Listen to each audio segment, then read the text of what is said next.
ধর্ম কখনই কবুল করবে না, তার সেই সিস্টেম আল্লাহ কখনই কবুল করবে না, বরং সে লাঞ্ছিত ঘৃণিত জাহান্নামে প্রবেশ করবে।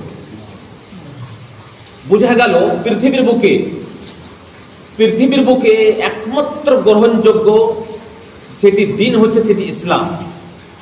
আলহামদুলিল্লাহ আমরা সেই ইসলামের ছায়াতলে বসবাস করছি। আলহামদুলিল্লাহ, সেই ইসলাম, যে ইসলামকে আল্লাহ ভালোবাসেন, যে ইসলামকে আল্লাহ নিজের গ্রহণযোগ্য ধর্ম মনে করেন, সে ইসলামের ছায়াতলে আমরা বসবাস করছি। এটা আল্লাহর পক্ষ থেকে অশেষ মেহেরবানি।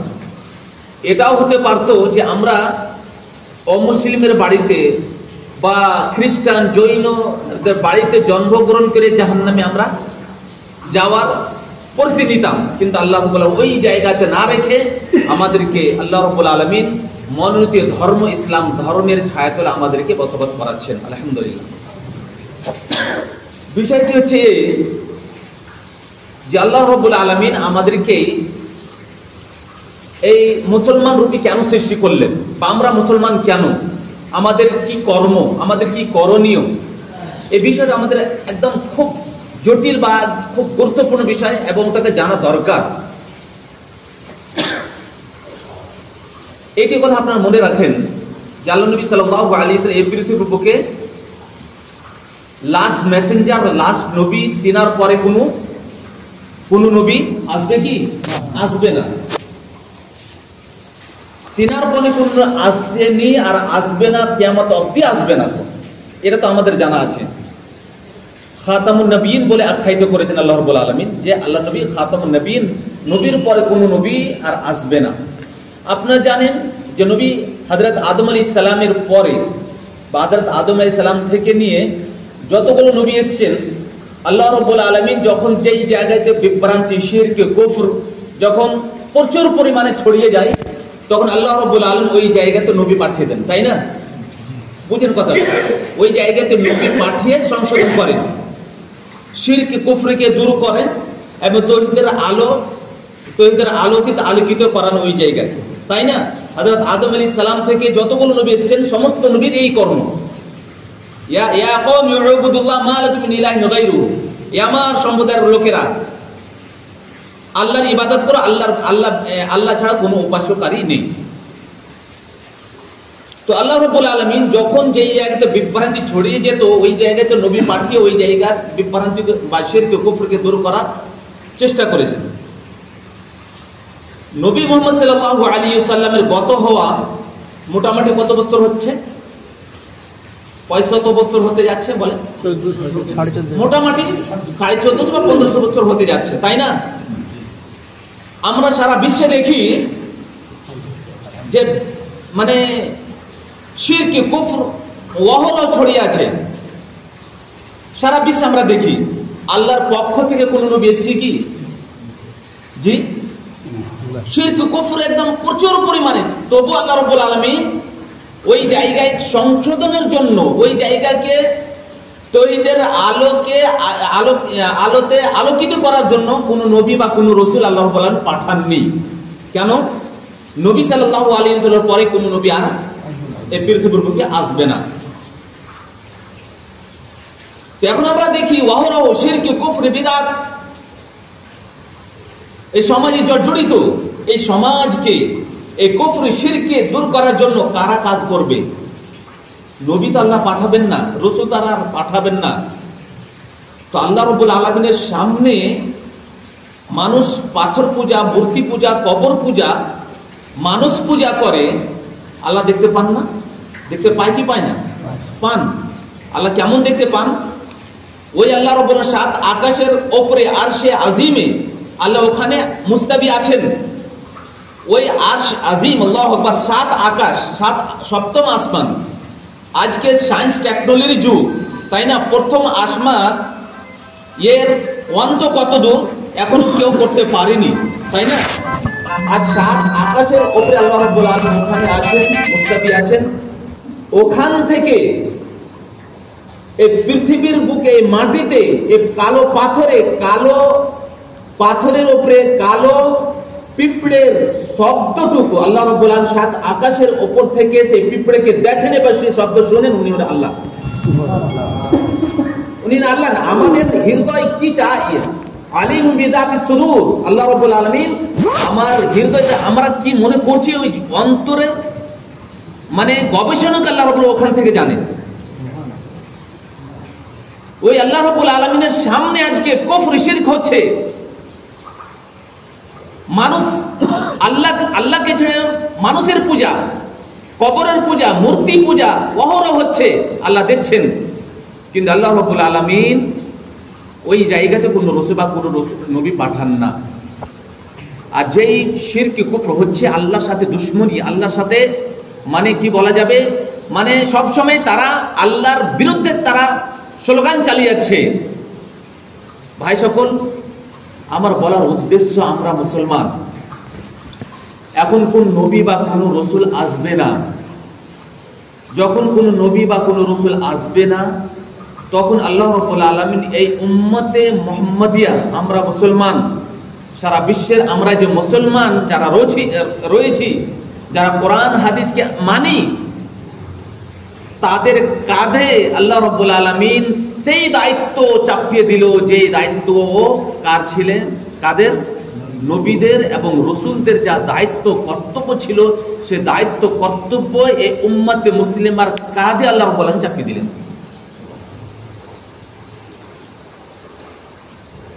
যেই রকম নবীরা, আল্লাহ নবী সাল্লাল্লাহু আলাইহি কিভাবে কাজ করেছেন, আমি বোর্ডের মাধ্যমে আমি এক এক করে আপনি করতাম, কোর্সটা আমি চালিয়ে যেতাম। তো যাই হোক, আমি সংক্ষিপ্ত আকারে মানে কিছু চালিয়ে যাচ্ছি, আপনারা শুনবেন। তো না থাকলে বাদ দেন, না থাকলে বাদ দেন, আমি আচ্ছা ছাড়ে। তো আল্লাহ রাব্বুল আলামিন আমাদেরকে খায়ের উপাধি দান করেছেন। আল্লাহ বলেন, কি বলছেন, কুনতুম খায়রা উম্মাতিন উখরিজাত লিন-নাস তা'মুরুনা বিল মা'রুফ ওয়া তানহাউনা আনিল মুনকার। আল্লাহ বলছেন, তোমরা সব থেকে অতি উত্তম উম্মত, সব থেকে ভালো উম্মত, সব থেকে শ্রেষ্ঠ উম্মত। কেন? আমি তোমাদেরকে বাছাই করে নিয়েছি, মানুষ থেকে আমি তোমাদেরকে বাছাই করে নিয়েছি। আল্লাহু আকবার। আল্লাহ বলছেন যে মানুষ থেকে, আমরা তো মানুষ, কিন্তু মানুষ থেকে তোমাদেরকে আমি আমার নিকট খুব গ্রহণযোগ্য আমি মেনে নিয়েছি, যে তোমরা সব থেকে ভালো উম্মত, সব থেকে অতি উত্তম উম্মত। আল্লাহু আকবার।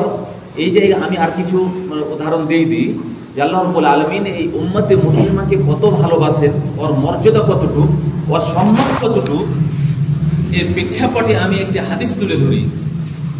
কাল কিয়ামতের দিনে যখন সমস্ত নবীকে ডাকা হবে, সমস্ত নবী এবং তার উম্মতকে ডাকানো হবে,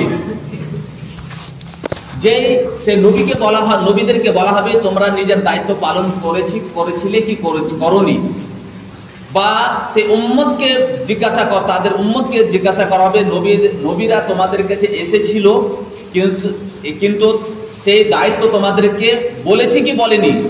এইরকম ভাবে কাল কিয়ামতের কাঠগড়ায় নবীদেরকে এবং উম্মতেরকে দাঁড় করানো হবে, আর এক অপরের কাছে সাক্ষী নেওয়া হবে বা বলবে যে তোমরা নিজের দায়িত্ব পালন করেছি করনি। এইরকম এই মুহূর্তে হযরতে নূহ আলাইহিস, ওই সময় হযরতে নূহ আলাইহিস সালামকে কাল কিয়ামতের দিনে সেই নূহ আলাইহিস সালাম এবং তার কওমকে ডাকানো হবে। নূহ আলাইহিস সালামকে বলবেন, আল্লাহ রাব্বুল আলামিন বলবেন যে হে নূহ, তুমি বলো যে তোমার উপরে যা দায়িত্ব আমি দান করেছিলাম, দিয়েছিলাম, সে দায়িত্ব তুমি পালন করেছি কি কারণে, মানুষের কাছে পৌঁছিয়ে দিয়েছি কি দাওনি। তখন হযরত নূহ আলাইহিস সালাম বলবেন, হে আল্লাহ, আপনি যা আমাকে দিয়েছিলেন সমস্ত জিনিস আমি মানুষের কাছে পৌঁছিয়ে দিয়েছি। তারপরে আল্লাহ রাব্বুল আলামিন নূহ আলাইহিস সালামের কওমকে জিজ্ঞাসা করবেন, হে নূহ আলাইহিস সালামের কওম, বলো তো নূহ আলাইহিস সালামের উপরে যে আমি অবতীর্ণ করেছিলাম শরীয়ত সম্মত, ওই সমস্ত জিনিস তোমাদেরকে দিয়েছে কি দেয়নি, বা পৌঁছেছে কি পৌঁছায়নি। সেই সময় সেই নূহ আলাইহিস সালামের কওম কি করবে? অস্বীকার করবে। আল্লাহ আমাদের কাছে কেউ পথ দর্শক আসেনি, আমাদেরকে কেউ আপনার ব্যাপারে কেউ কিছু বলতে আসেনি।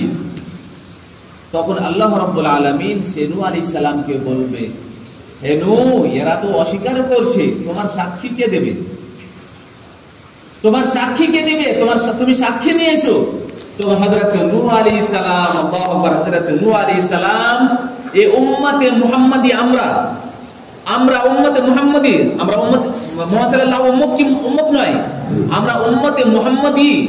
এই আমরা উম্মতে মুহাম্মাদি হযরত নূহ আলাইহিস সালাম আমাদের দিকে তাকিয়ে বলবেন যে নূহ আলাইহিস সালাম তাকিয়ে বলবেন যে আমার সাক্ষী দিবে কারা? উম্মতে মুহাম্মাদিয়া। উম্মতে মুহাম্মাদে যারা নবী মুহাম্মদ সাল্লাল্লাহু আলাইহি ওয়াসাল্লামের উম্মত, তারা আমার সাক্ষী দেবে। আল্লাহু আকবার। আমরা নবীদের সাক্ষী হয়ে দাঁড়াবো কাল কিয়ামতের দিনে। আল্লাহু আকবার। এত সম্মান আমাদের, আমরা বুঝতে পেরেছি আমাদের কতক্ষণ সম্মান। তখন বলা হবে, আরে উম্মতে মুহাম্মদ আর হযরত নূহ আলাইহিস সালামের মানে দূরত্ব অনেক দূর। কত বছর? মানে 1000, 1500, 2000 বছর। এত দূরত্ব থাকা সত্ত্বেও এরা কিভাবে সাক্ষী দিবে? তখন কি উত্তর হবে? সূরা নূহ আমরা পড়েছি কি পড়িনি? হ্যাঁ, 69 নম্বর সূরা নূহ। এই জায়গাতে দাওয়াত ও হযরত নূহ আলাইহিস সালামের ব্যাপারে পুরান একটা সূরাই রয়েছে। হযরত নূহ আলাইহিস সালাম দাওয়াত ও কওমি লাইলা ওয়া নাহারা ফালাম ইয়াজিদহুম দুআ ইল্লা ফিরারা। হে আল্লাহ, আমি আমার সম্প্রদায়কে, আমার লোকেদেরকে, আমি আমার সামনে যারা ছিল তাদেরকে আমি দিবা রাত্রি, দিন রাত আমি তাদেরকে আল্লাহর দিকে আমি ডাক দিয়েছি, রাত দিন। আর সেই নূহ আলাইহিস সালামের কওম কাল কিয়ামতের দিন ইনকার করছে। তা আমরা যদি কোরআন পড়ি, কোরআনের উপরে আমরা চলাফেরা করি, কোরআন শরীয়ত সম্মত আমরা চলাফেরা করি, বিদআত থেকে মুক্ত হই, তাওহীদের দিকে মানুষকে আহ্বান করি, সবসময় কোরআনের সাথে যদি আমার যুক্ত থাকে, দ্বীনের সাথে যুক্ত থাকে, এবং দাওয়াত তাবলীগের সাথে আমরা যদি যুক্ত থাকি, তবে আমরা কাল কিয়ামতের দিনে নবীদের সাক্ষী হয়ে দাঁড়াতে পারবো। তো আমাদের সম্মান যে আমরা নবীদের সাক্ষী হয়ে দাঁড়াবো, আমাদের সম্মান যে আল্লাহ আমাদেরকে মানুষকে বাছাই করে নিয়েছে। শুধু তাই নয়, ওয়াজাহিদু ফিল্লাহি হাক্কা জিহাদি হুয়া ইজতাবাকুম। হে মুহাম্মদ সাল্লাল্লাহু আলাইহি ওয়াসাল্লাম উম্মত, তোমরা দ্বীনের প্রতি প্রচেষ্টা করো, মেহনত করো, আমি তোমাদেরকে বাছাই করে নিয়েছি, আমি তোমাদেরকে চুনে নিয়েছি। ভাই সকল, আল্লাহ রাব্বুল আলামিন এইরকম ভাবে আমাদেরকে বলেন যে তোমরা আমার নৈকট্য বা তোমরা আমার মানে খুব করিবি, তোমাদেরকে আমি ভালোবাসি। আসি এখানে আমরা আমাদেরকে আল্লাহ রাব্বুল আলামিন এইরকম সম্মান কেন দান করেন, এটা আমাদেরকে জানতে হবে, তাই না? আর শুনেন, আমাদেরকে এটাই জানতে হবে, আমাদেরকে এত সম্মান আল্লাহ রাব্বুল আলামিন কেন দান করেছেন। আমরা সম্মান কখন এরকম পাবো? এমনি শুধুমাত্র এই 5 ওয়াক্ত সালাত আদায় করে নেব, নামে মুসলমান হয়ে যাব, এই সম্মান আমরা পাবো কি? পাবো না। আমরা শুধু 5 ওয়াক্তের সালাত পড়ে নিব এবং খেতে বাড়ি করে নিব, ছেলে পেলেকে কোন রকম মানুষ করে দিব, এইরকম যদি ধ্যান ধারণা থাকে, তো আমরা ওই ক্যাটাগরিতে আসবো না যেই ক্যাটাগরিতে আল্লাহ রাব্বুল আলামিন আমাদেরকে সম্মান দান করেছেন। আমরা ওই ক্যাটাগরিতে যেতে পারবো না। কেন আল্লাহ রাব্বুল এই সম্মান দান করেছেন? শুনেন, কেন সম্মান দান করেছেন? আল্লাহ বলছেন, তা'মুরুনা বিল মা'রুফ ওয়া তানহাউনা আনিল মুনকার। এই জন্য আমি তোমাদেরকে বাছাই করে নিয়েছি যে তোমরা মানুষকে ভালো কাজের দিকে আহ্বান করবে এবং মন্দ কাজ থেকে মানুষকে বিরত রাখবে। ভালো কাজের আহ্বান করা এবং মন্দ কাজ থেকে বিরত রাখাটা, এই কাজটাই হলো উম্মতে মুসলিমার সব থেকে অতি উত্তম কাজ। এই কাজটার সাথে যদি আমরা জড়িত থাকি, এই কাজ যদি আমরা করতে থাকি, শিরক কুফর থেকে মানুষকে বিরত রাখা এবং তাওহীদ থেকে মানুষকে ডাকা, এই কাজ যদি আমরা করতে থাকি, তবেই আল্লাহ রাব্বুল আলামিনের দেওয়া উপাধি আমরা পেতে পারবো, নচেত আমরা পাবো না। এই শর্ত আল্লাহ রাব্বুল আলামিন লাগিয়ে দিয়েছে, তোমাদেরকে আমি বাছাই করে নিয়েছি, আমি তোমাদেরকে চুনে নিয়েছি। কিসের কারণে? যে নবীরা নবীদের যুগে যে কাজ করেছিল, কুফর শিরক থেকে মানুষকে বিরত রাখতো, তাওহীদ থেকে মানুষকে ডাকতো, ওই কাজের দায়িত্ব তোমাদের ঘাড়ে চাপিয়ে দিয়েছি। যখন তোমরা এই দায়িত্ব পালন করবে, তখন তোমরা এই উপাধিতে উপাধিত হতে পারবে, নচেত হবে না। তো এই আল্লাহ রাব্বুল আলামিন দেখেন, আমি কিছু কথা বললাম যে হযরত নূহ আলাইহিস সালাম বা মানে এর পূর্বে যতগুলো নবী এসেছিলেন, সমস্ত নবীর উম্মতকে আল্লাহ রাব্বুল আলামিন এই উপাধি দান দেননি। কি উপাধি? খায়র শব্দটা দেননি। খায়র যে একটা উপাধি আমাদেরকে আল্লাহ রাব্বুল আলামিন স্বয়ং আমাদেরকে দিয়ে উম্মতে মুহাম্মাদিয়াকে, এই উম্মতে মুহাম্মাদিয়াকে দিয়েছেন। কিন্তু এর পূর্বে যতগুলো নবী এসেছিলেন তার মাননেওয়ালাকে আল্লাহ রাব্বুল আলামিন কখনোই এই খায়র উপাধি দেননি, দিয়েছেন এই উম্মতে মুহাম্মাদিয়াকে।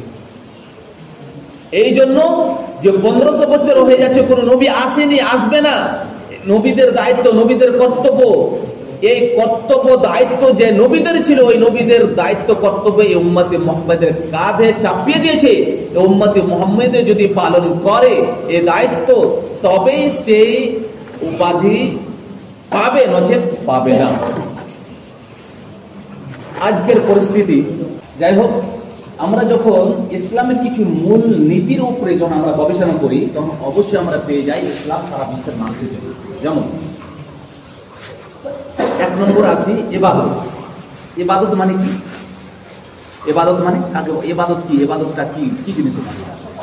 দাসত্ব করা, আরাধনা করা, পুজো পাঠ করা, তাই না? ইবাদতের ব্যাপারে কোরআন মাজিদে আল্লাহ রাব্বুল আলামিন বলছেন, ইয়া আইয়ুহান নাস উবুদু রাব্বাকুমুল্লাযী খালাকাকুম ওয়াল্লাযীনা মিন ক্বাবলিকুম লাআল্লাকুম তাত্তাকুন। ইয়া আইয়ুহান নাস, ইয়া আইয়ুহান নাস, হে মানুষেরা, তোমরা তোমাদের ওই প্রতিপালকের ইবাদত করো যিনি তোমাদেরকে এবং তোমাদের পূর্বপুরুষকে সৃষ্টি করিয়েছেন। এখানে কি বলা হয়েছে? ইয়া আইয়ুহান নাস। কি বলা হয়েছে? ইয়া আইয়ুহান নাস। শুনুন একটু, নাস মানে মানুষ, নাস মানে মানুষ, নাস মানে মানুষ। আর আল্লাহ রাব্বুল আলামিনের যেটা উদ্দেশ্য, যে সারা বিশ্বের মানুষ আমার ইবাদত করে, এটাই আল্লাহ চান। ইয়া আইয়ুহান নাস, হে মানুষেরা, তোমরা তোমাদের ওই প্রতিপালকের ইবাদত করো যিনি তোমাদেরকে এবং তোমাদের পূর্বপুরুষকে সৃষ্টি করিয়াছে। বুঝা গেল আল্লাহর ইবাদত সমস্ত মানুষকে করতে হবে, তাই না? এই আয়াতের মাধ্যমে আমরা পেলাম আল্লাহর ইবাদত সমস্ত মানুষকে করতে হবে, এই আয়াতের মাধ্যমে আমরা পেলাম। কিন্তু আমরা করি কি? আমরা মানুষরা আমরা আল্লাহর ইবাদত করি, তাই না? না, আমরা মুসলমানরাই।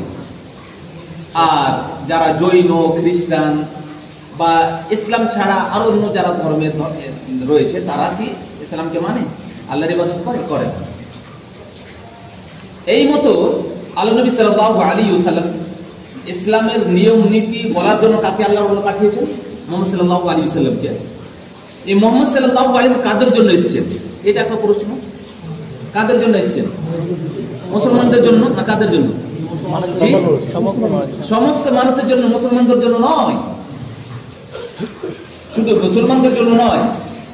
আল্লাহর ইবাদত শুধু যদি আমাদেরই করা ফরজ হতো বা শুধু মুমিনরাই আল্লাহর ইবাদত করবে, তাহলে আল্লাহ বলে ওই ইয়া আইয়ুহাল মুসলিমুন, হে মুসলমানরা আমার ইবাদত করো, এই কথা আল্লাহ বলতেন।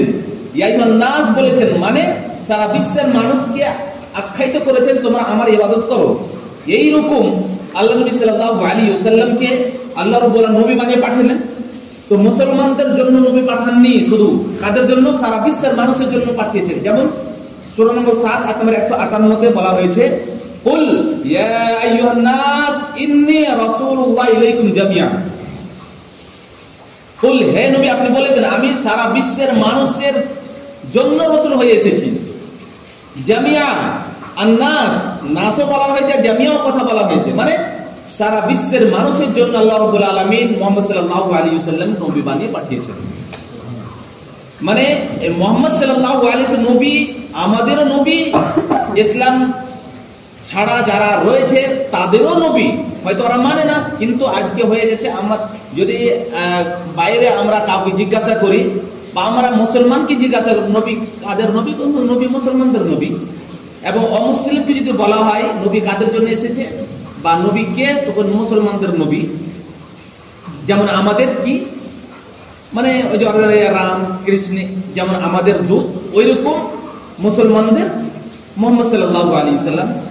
কিন্তু ওরা ওটা মানে, কিন্তু ইসলাম সেটা নয় যেটা ওরা ভাবে, বা ইসলাম ওটা নয় যেটা আমরা ইসলামের খেলাফ ভাবি, ওটা ইসলাম নয়। কোরআন এবং হাদিস যেটা আছে ওটাই ইসলাম। আমাদের মুসলমান যদি বলে দেয় নবী আমাদের জন্য, তো ওই আমাদের মুসলমান ভাইয়ের কথা চলবে না। কোরআনে বলা হয়েছে নবী সারা বিশ্বের মানুষের জন্য, সারা বিশ্বের মানুষের জন্য নবী হয়ে এসেছেন, শুধু মুসলমানদের জন্য নয়। এটাই হলো ইসলাম। ইসলাম শুধু আমাদের বাড়ি ধর্ম নয়, সারা বিশ্বের মানুষের জন্য এটা ধর্ম।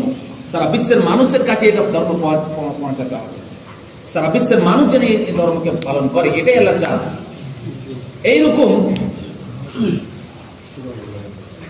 আল্লাহ নবী সাল্লাল্লাহু আলাইহি ওয়াসাল্লাম নিজের পক্ষ থেকে কোন কথা কি বলেছেন? বলেন, কোন কথা নিজের পক্ষ থেকে বলেননি।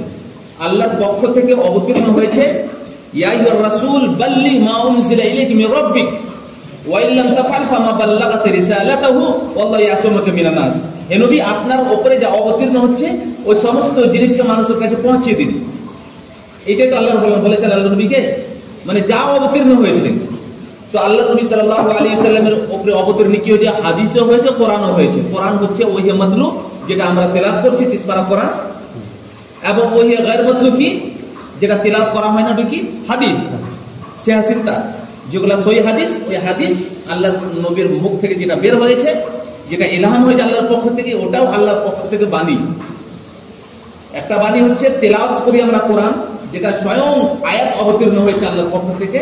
আর একটা আল্লাহর নবীর মানে ইলহাম হয়েছে, আল্লাহ নবী সাল্লাল্লাহু আলাইহি ওয়াসাল্লামের উপরে যে ইলহাম হতো ওই কথাগুলো নিজের ভাষায় বর্ণনা করতেন মানুষের কাছে, সেটা হচ্ছে হাদিস।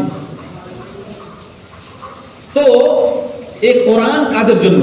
প্রশ্ন উঠে আছে, কোরআন কাদের জন্য? এটা একটা প্রশ্ন আছে না, কাদের জন্য কোরআন? কাদের জন্য কে বলবেন? বলেন।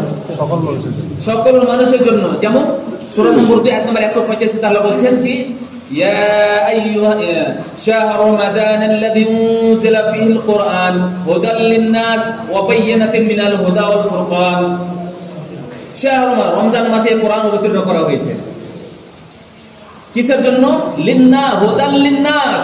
হুদাল লিল মুসলিমিন বলা হয়নি, মুসলমানদের হেদায়েতের জন্য বলা হয়নি এখানে। হুদাল লিন-নাস মানে মানুষের হেদায়েত, মানুষের কল্যাণের জন্য আল্লাহ কোরআনকে অবতীর্ণ করেছেন।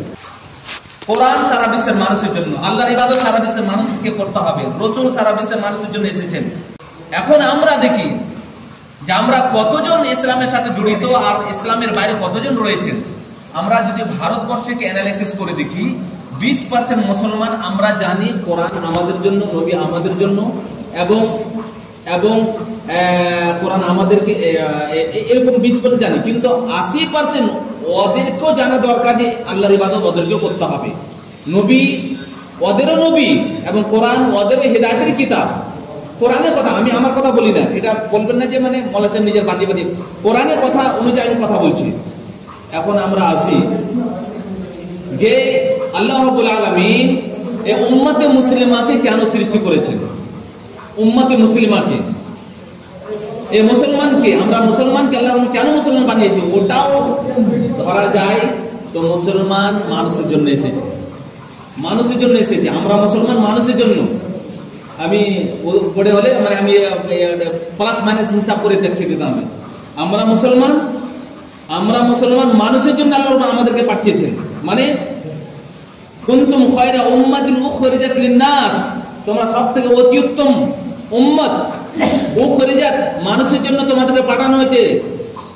তা'মুরুনা বিল মা'রুফ ওয়া তানহাউনা আনিল মুনকার, ভালো কাজের আদেশ দিতে হবে, মন্দ কাজ থেকে মানুষকে বিরত রাখতে হবে। এই কাজের জন্য তোমরা খায়রে উম্মত, আর তোমাদেরকে এই কাজের জন্য আমি পাঠিয়েছি।